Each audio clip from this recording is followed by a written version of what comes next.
good way.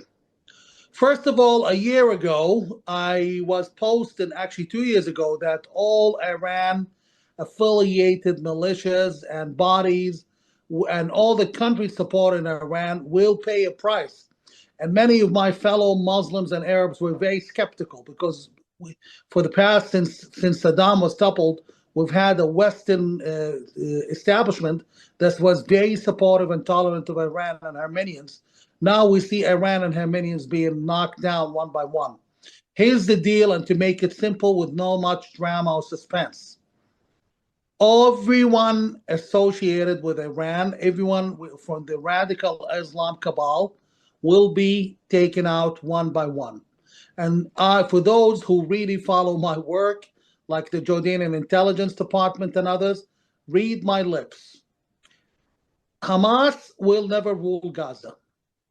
Hamas will never be able to reestablish itself in Gaza, and Hamas top and middle management or leadership will leave Gaza. I repeat, Hamas will leave Gaza. People get, kind of frustrated with what this official says and what that official says that. Reality is Hamas signed up for it. Hamas is going to leave Gaza. Gaza is very important. Something in not political science, in military science called the point of gravity.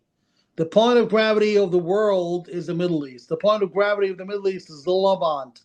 The point of gravity of the Levant is Gaza. Gaza connects 3 continents. This is why the powers that be made sure they handed Gaza to a terror group 20 years ago. And who presided over that? George W. Bush.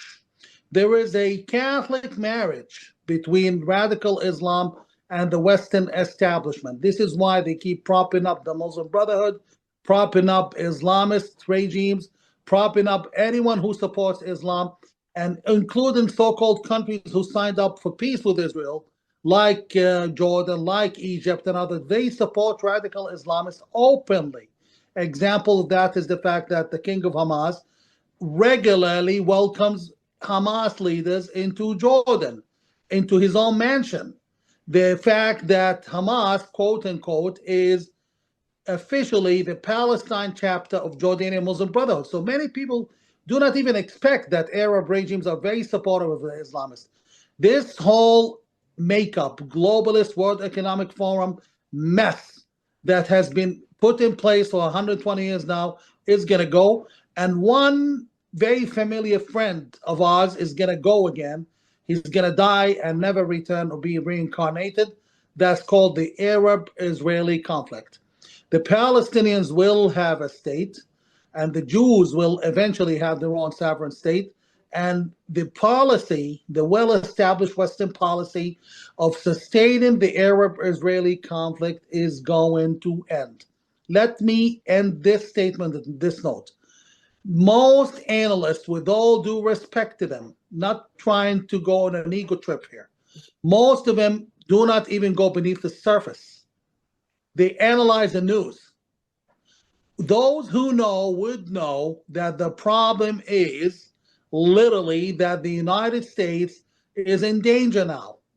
The United States is in a strategic danger because of China, an enemy who's very formidable, has a huge reservoir of human resource, wealth beyond any means you can even imagine, and they have the technology. And those people, the Chinese, have been taking Middle Eastern countries one by one. They almost took over Israel 5 years ago through bribes, through buying companies, hiring families of powerful people as board members in Chinese companies. So America has to deal with that. And the only way America can deal with that is if they have a quiet Middle East. This is why Arab-Israeli conflict now is wanted dead, not alive, and that's why it's going to die soon.